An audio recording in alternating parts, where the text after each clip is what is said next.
For my second informative speech, I decided to talk about Amendment 1 in West Virginia on abortion. Basically what the Amendment 1 is that nothing in this Constitution secures or protects a right to abortion or requires the funding of abortion.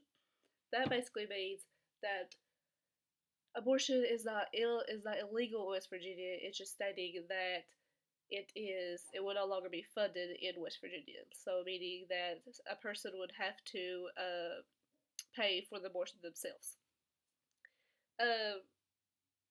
Also, in the Women's Health Center of West Virginia, Pepito decision in 1993, the state Supreme Court found that Medicaid should cover the abortion.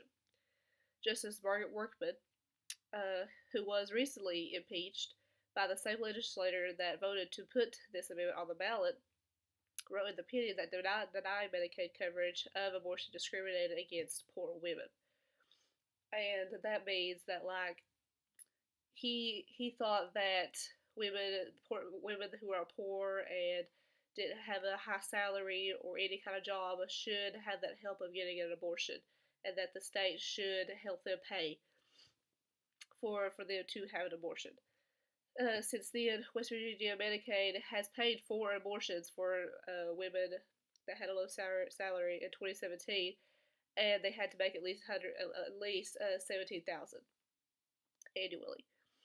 So it is true that the amendment by changing the West Virginia Constitution to explicitly not include a right to abortion, which means that the 1993 decision no longer applies.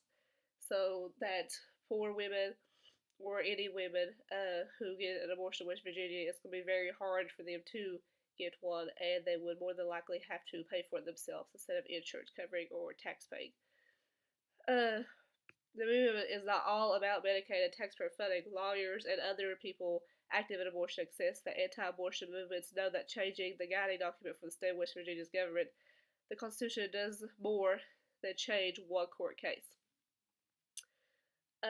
First, the amendment leader sponsor, Senator Patricia Rucker Jefferson, has said that this was incorrect and that the amendment was about Medicaid, and said that it was about the legislature's ability to enact abortion restrictions generally, as it had done so for several years.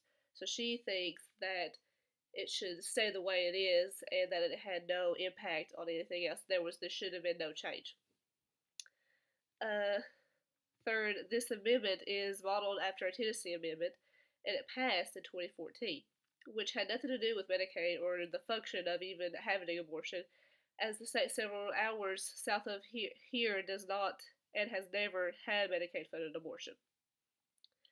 Several abortion restrictions were implemented there in response to the years following, all having nothing to do with Medicaid. I'll also demonstrate that the amendment on the ballot that was on for November 6th could have effects, and it did, and nothing to do with Medicaid. So a lot of people ask, then why was it really on the ballot? And to really get to the point of why it was and to understand it, Tennessee, where anti-abortion activists were also angry about the old Supreme Court decisions and changing the Constitution, then on to another state, Texas, where a group of abortion providers sued over state laws restricting abortion and took their case all the way to the Supreme Court. So then, in 2000, Tennessee State Supreme Court decision found a right to abortion within the right to privacy in the state constitution. One of the restrictions the amendment made way for Tennessee in a 48-hour waiting period, and that saying that the waiting period was affected on if the person should get an abortion or not. Jeff Teague, who led Planned Parenthood of the Middle East at the time, said in some cases that the waiting period meant surgical instead of pill included abortions, because pill included abortions are only an option of a certain number of weeks.